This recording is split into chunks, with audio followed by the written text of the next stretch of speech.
buenas tardes, y aquí estamos, acabando el año igual que lo empezamos, o quizá peor, siempre es posible, cuando creemos que ya es el final. No, estamos en el principio del agujero, solo falta lo último que hemos estado viendo estos días y los últimos hechos que han ocurrido. Ya para terminar de reírnos incluso de nosotros mismos, no tenemos más que ver el último sorteo de la Lotería Nacional. Cómo se ríen de nosotros, cómo nos engañan, por qué los niños llevan un pinganillo, por qué cantan los premios que quieren y sin verlos. Ya les dicen que no, que no, que no es eso, que es este otro. Ya saben ellos lo que hay ahí dentro.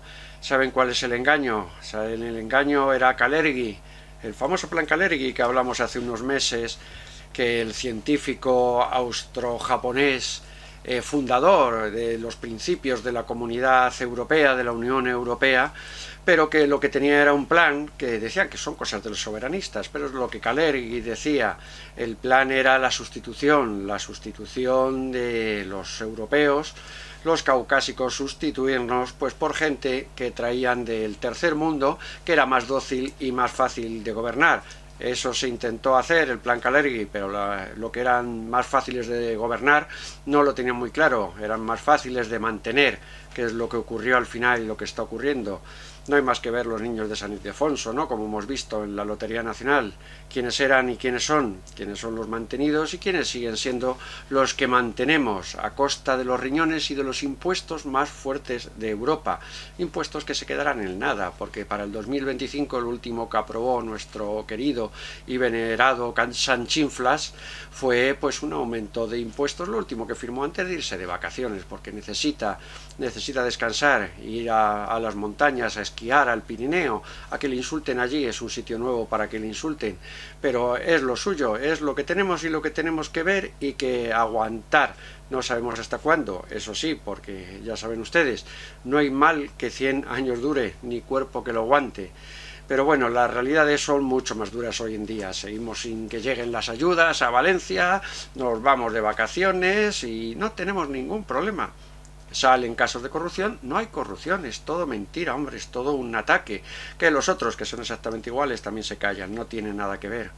Como nada que ver tiene también el nuevo jubileo abriendo el Papa el quinto sello. ¿Sabe lo que está abriendo el Papa cuando abre el quinto sello? Hombre, pues claro, estamos hablando del Papa Francisco. Sabemos lo que abre, lo que cierra y lo que él quiere para un futuro. Él dice que abre 5 puertas esta vez en el jubileo, pues precisamente para evitar el caos de la Iglesia Católica.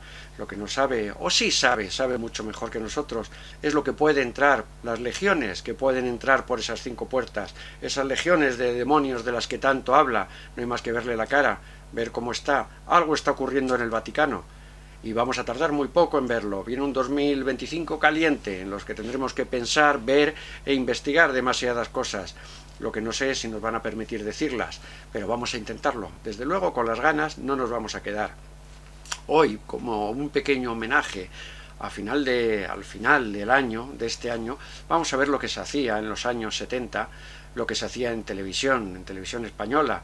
Fernando Jiménez del Oso hablando con el doctor Cabrera sobre las piedras de Ica, esa muestra de que existieron otras humanidades pisando la Tierra muchos miles de años antes que nosotros, todas esas cosas que no se tuvieron en cuenta y que todo parece que es mentira y es todo conspiranoico. Espero que les guste, es un documental que muchos tacharán de rancio, pero es algo que es historia. Es la historia de la televisión, de lo que no se volvió a hacer, o al menos intentamos hacerlo nosotros, y hemos conseguido que la gente siga pensando, que es lo único. Aquí verán las dudas, verán lo que nos explica con razonamientos totalmente científicos, que luego los científicos ya se interesan o intentan quitarle toda la razón al doctor Jiménez del Oso. Pero bueno, aquí lo tienen, lo ven las historias de lo que hay. Yo he estado en Ica, como pueden observar, y bueno, también llegué a conocer a Cabrera, llegamos a hacer muchas cosas y llegué a ver muchas cosas. Eso sí, ¿qué conclusión sacar de todo esto? Pues que nada está claro, y la verdad no es lo que nos están contando. Si Basilio Uchuya, al que detuvieron porque decían que era el que pintaba las piedras o el que las labraba, cosa que es normal, si le dicen, mire, si esto lo está usted robando y lo está entregando, viene a la cárcel. Dijo, no, déjelo que lo hago yo, no hay problema. Pues claro que sí, eso es el miedo y el control que nos vamos a enfrentar en el 2025, vamos a luchar contra él, pero bueno, vamos a ver hasta qué punto nos dejan hacerlo. Pues muchas gracias y que disfruten de este pequeño documental que es una parte importante del mundo del misterio y de cuando se buscaban las cosas, cuando se creía que había más cosas de verdad, y la realidad es que sí las había. Hay muchas más cosas de las que imaginamos. Muchas gracias.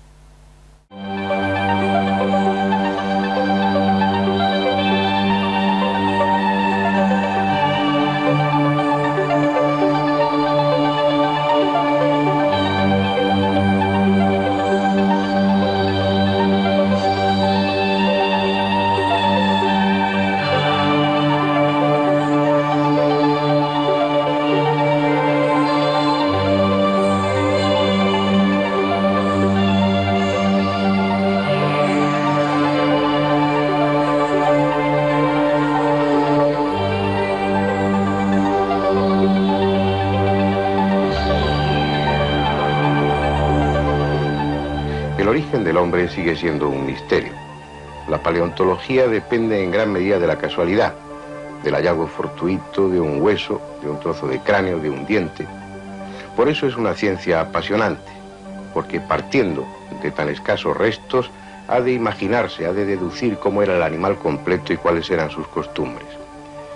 Por lo que se refiere al Homo sapiens, a la humanidad actual, los paleontólogos están en condiciones de asegurar que ese tipo de hombre lleva sobre este planeta unas decenas de millares de años, 100.000 años a lo sumo. Se han encontrado también restos de hombres más toscos, con menor capacidad craneana, lo que significa que teóricamente eran menos inteligentes, pero que caminaban erguidos y manejaban utensilios, como el Homo erectus, el Homo habilis, el Australopiteco, posibles antepasados nuestros que vivieron hace 2, 3, 4 millones de años. Así pues, plantear la posibilidad de que hace 100 millones de años existieran criaturas inteligentes de aspecto humano y avanzada tecnología puede parecer el más grande de los disparates. Sin embargo, es posible que tal cosa sea cierta. Este programa va a tratar sobre ello. Hace 22 años y un poco más, un amigo mío que a su vez era mi enfermo, me obsequió una piedra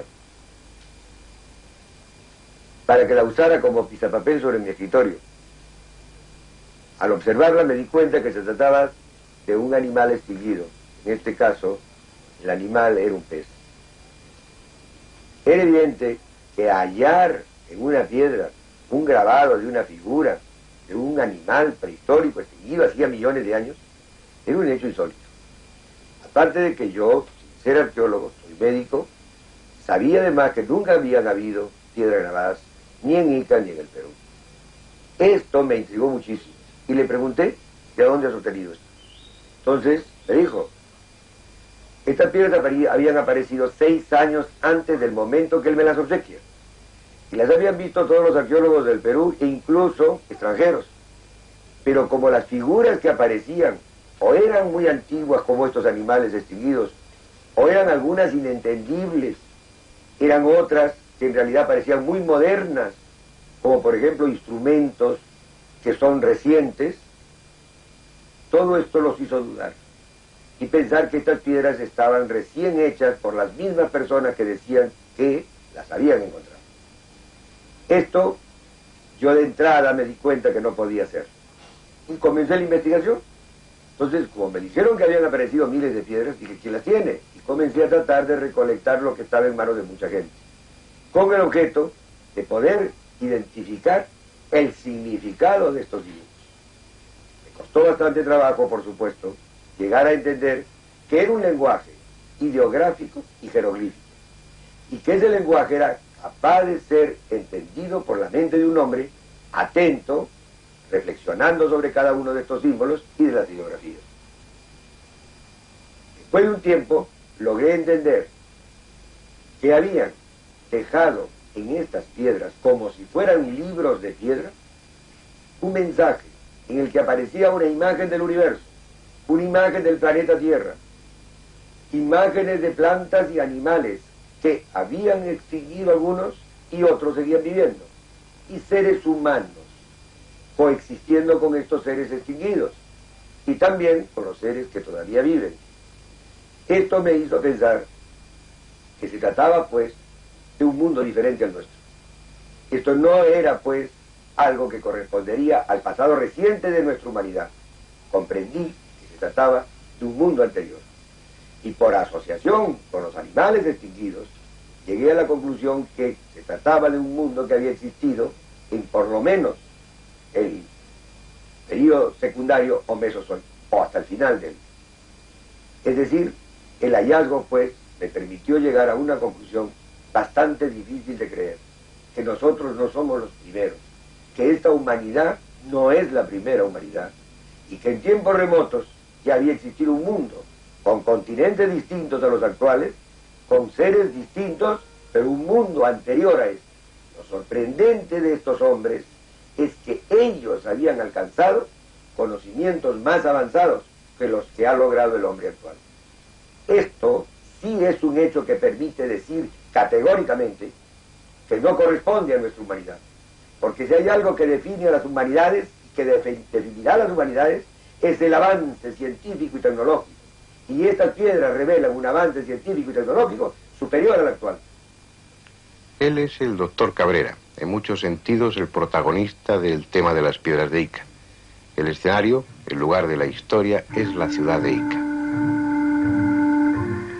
En tiempos de su fundación, allá por el 1536, se llamó Villa de Valverde.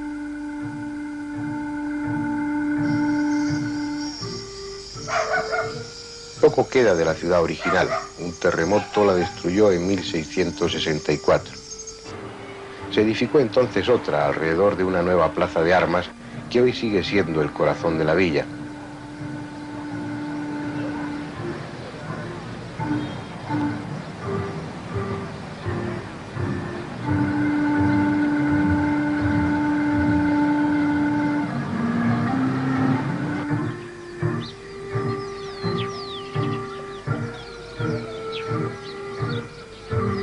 Dicen que en torno a ella hay una constante primavera. Tal vez por eso no ha dejado de crecer en estos últimos siglos, aunque con algún sobresalto que otro. En 1963, un desbordamiento del río Ica se llevó por delante barrios enteros y otros nuevos fueron edificados.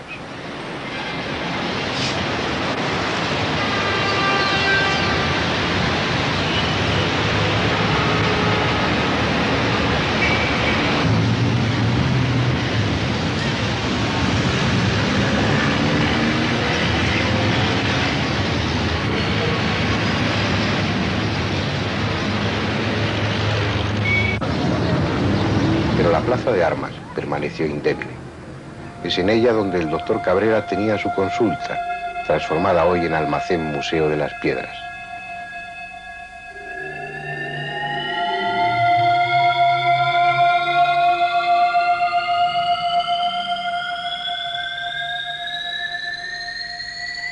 Piedras que, por utilizar un tópico, han dado motivo a ríos de tinta y han suscitado encendidas polémicas. Y no es para menos. En esas piedras aparecen grabados que representan a animales extinguidos hace 60 u 80 millones de años, lo que ya es en sí chocante. Pero es que en otras piedras aparecen junto a esos animales antediluvianos otros seres de aspecto decididamente humano. Hombres conviviendo con los grandes saurios del Mesozoico. Algo imposible según la paleontología. Pero además, esa humanidad antiquísima, contemporánea del Diplodocus o del tiranosaurio, aparece en las piedras haciendo cosas tan insólitas como trasplantes de corazón. Aunque representadas de forma esquemática, esas intervenciones quirúrgicas son inconfundibles, con elementos tan típicos como aparatos de circulación extracorpórea, escalpelos y bandejas con el resto del instrumental. Incluso su ciencia les permitía realizar trasplantes que hoy no están al alcance de nuestra cirugía, como los de cerebro, representados en forma precisa en varias piedras.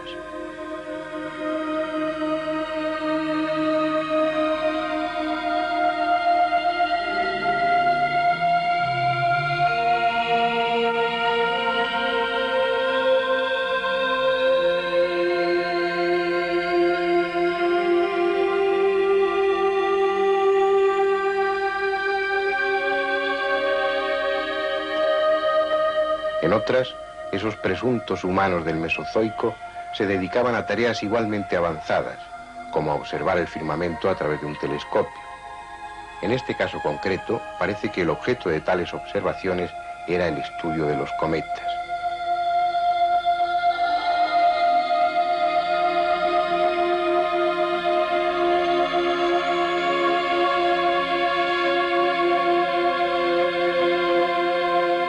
Por si fuera poco, en otras piedras puede verse lo que probablemente era la Tierra de aquella época remota, con unos continentes de forma y distribución muy diferente a la actual, en los que están representados hombres de distintas razas y animales actuales y extinguidos. No es extraño que los arqueólogos se echaran las manos a la cabeza. De una parte, un médico, que sin duda era prestigioso, incluso era profesor de universidad, pero que a nivel de arqueología era un simple aficionado, pretendía ni más ni menos que haber descubierto el testimonio dejado por una humanidad de la que hasta ese momento nadie tenía noticias. De otra parte, esa presunta humanidad aparecía en las piedras conviviendo con los dinosaurios, en una época en la que, según la paleontología, no solo no existía el hombre, es que ni siquiera los simios habían aparecido sobre el planeta. Pero además, el contenido mismo de las piedras expresaba profundos anacronismos. Un desacuerdo entre el supuesto nivel técnico de aquellos hombrecitos de cabeza grande y cuerpo rechoncho y la utilización de instrumentos primitivos. Por ejemplo, en una de las piedras, cuyo desarrollo estamos viendo ahora, dos hombres vestidos con una especie de rústico bañador y cabalgando en un pájaro rígido y extraño, observan con catalejos a los dinosaurios, en tanto que otro clava un puñal a uno de ellos. Que una sociedad capaz de realizar complejos trasplantes de corazón y de cerebro no disponga de otro medio para acabar con los dinosaurios que un simple cuchillo, era ya demasiado para un investigador académico. Así pues, los arqueólogos rechazaron las piedras de Ica sin entrar en mayores consideraciones. Entretanto, el doctor Cabrera iba acumulando centenares de piedras que le proporcionaba un labrador de Opucaje llamado Basilio Uchuya. Por los suelos o en estanterías, con un peso que iba desde apenas 100 gramos hasta la media tonelada, aquellos cantos grabados iban agrupándose en series que se referían a distintas materias. Las había sobre astronomía, sobre medicina, cirugía, botánica, zoología. Daba la impresión de que, tal como pretendía el médico de Ica, aquello fuese una especie de biblioteca de piedras en la que una humanidad remota había dejado el testimonio de su paso por la Tierra y del nivel que sus conocimientos alcanzaron.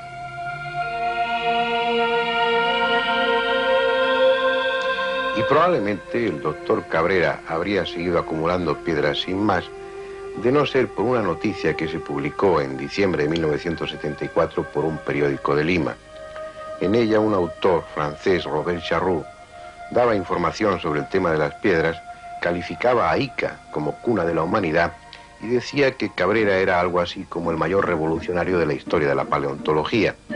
Así pues, los periódicos enviaron sus reporteros a la pequeña ciudad y Cabrera y sus piedras pasaron a las primeras páginas. La reacción oficial no se hizo esperar y a las pocas semanas se desató una auténtica persecución contra el médico. Se ridiculizaron sus piedras y se afirmó que todo era un fraude. Los campesinos que proporcionaban los cantos grabados a Cabrera fueron interrogados por la policía y el principal proveedor, Basilio Uchuya, confesó que era él quien las grababa.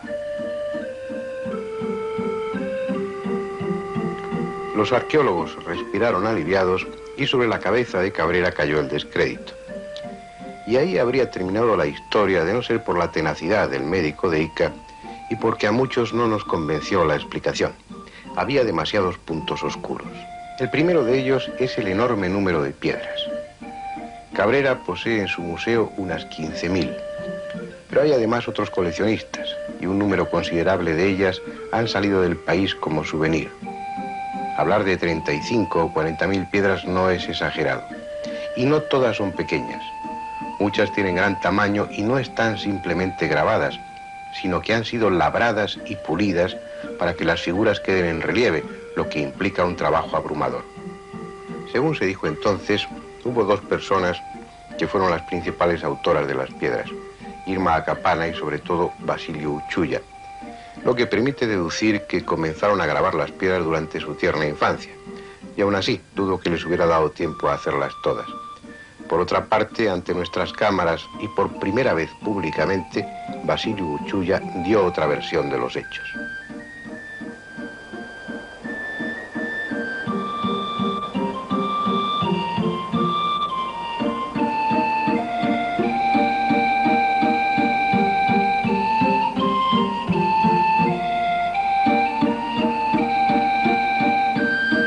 Basilio, las piedras que tiene el doctor Cabrera en su museo, ¿las hace usted? No. Entonces, ¿por qué en el año 74 dijo en diferentes medios de comunicación que era usted el que grababa las piedras? Eso lo dije por el motivo de la policía que me entrevistó acá y tuve que declarar para que las piedras fueran. Yo le dije que las piedras eran falsas, que yo las hacía. Porque si declaraba la verdad, automáticamente a mí me llevaban preso, me metían a la cárcel. Ese fue el problema que tuve que hacer. Ya. Bueno, eso aclara la cuestión. Entonces, usted sabe dónde está el yacimiento de las piedras. Supongo que no me lo va a decir. Pero en ese yacimiento quedan muchas más piedras. Sí, muchas.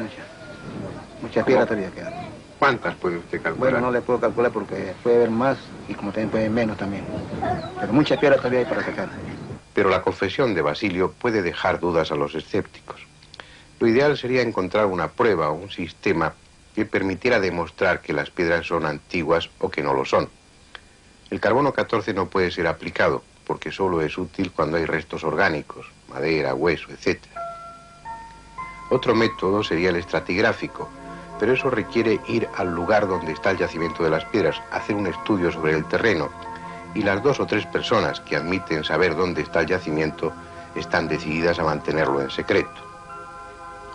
Hay un sistema. Al tratarse de piedras grabadas, puede comprobarse si la capa de oxidación que cubre el resto de la piedra cubre también el grabado, lo que querría decir que la piedra está grabada hace mucho tiempo. Si por el contrario esa capa de oxidación no está cubriendo las incisiones, eso significaría que la piedra no es antigua sino reciente. Pues bien, ese estudio ya lo encargó el propio doctor Cabrera en junio de 1967 a una compañía minera con sede en Lima, y el informe, firmado por el geólogo Eric Wolf, terminaba diciendo lo siguiente. Cabe mencionar que las piedras están envueltas en una fina pátina de oxidación natural que cubre por igual las incisiones de los grabados, circunstancia que permite deducir su antigüedad. No he podido observar ningún desgaste notable e irregular en las aristas de las incisiones, por lo que cabe la suposición de que han sido realizadas no mucho antes de ser depositadas en las necrópolis o lugares donde ahora son encontradas. Trataré de confirmar esta opinión preliminar por medio de un examen más minucioso en los laboratorios de la Universidad de Ingeniería y de la Universidad de Bonn, Alemania.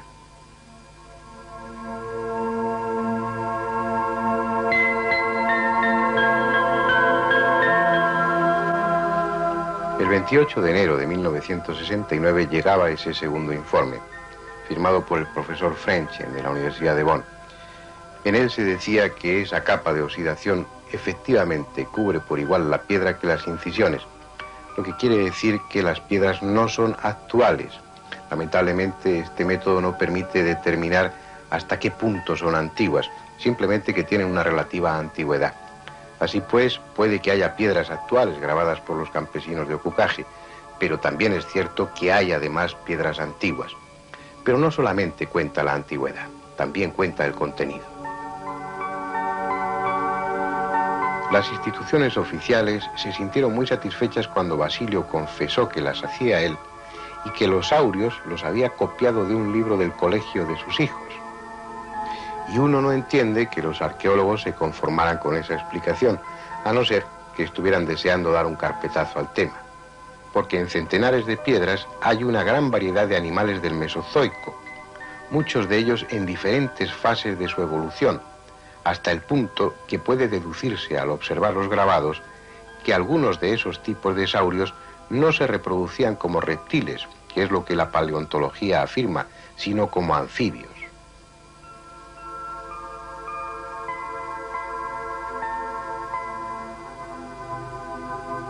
Pretender que Basilio Uchuya se ha servido de las piedras para dejar constancia de una hipótesis paleontológicamente revolucionaria es mucho pretender. Los arqueólogos peruanos, al no querer estudiar las piedras de Ica, no se enteran de una serie de detalles extraordinarios que las rodean.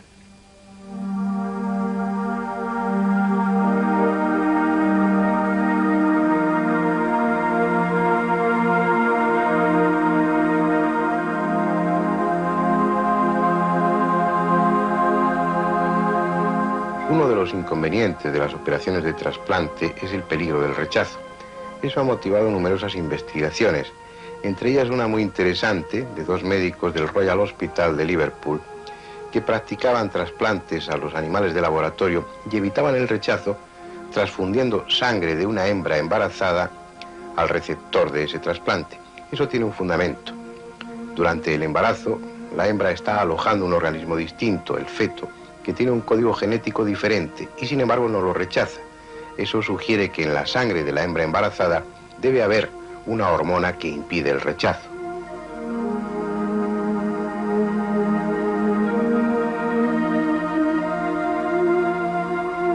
Ese trabajo fue publicado en revistas especializadas en 1980. Pues bien, entre las piedras que conserva el doctor Cabrera en su museo, hay varias de trasplantes en las que al receptor se le está perfundiendo sangre de una mujer embarazada. Yo he visto esas piedras en 1978, 2 años antes de que se publicase el trabajo de los científicos ingleses.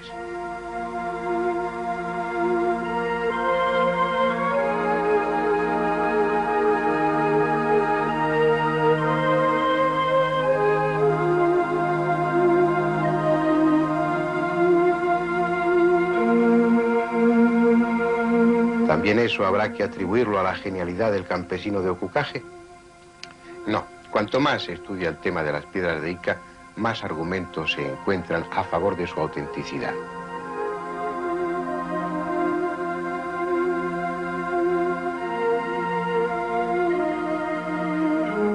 Y eso es algo alucinante, porque representa el testimonio dejado hace 100 millones de años por otra humanidad que, en trance de desaparecer, quiso dejar a otras posibles humanidades de su futuro el mensaje desesperado de su existencia.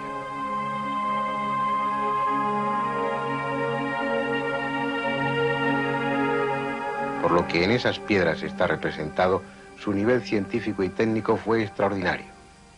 No sería extraño que hubiesen dejado otras señales de su existencia en materiales aún no descubiertos, utilizando métodos que ni siquiera estamos en condiciones de sospechar, sirviéndose tal vez de algo tan sutil como el código genético de una variedad de cangrejos.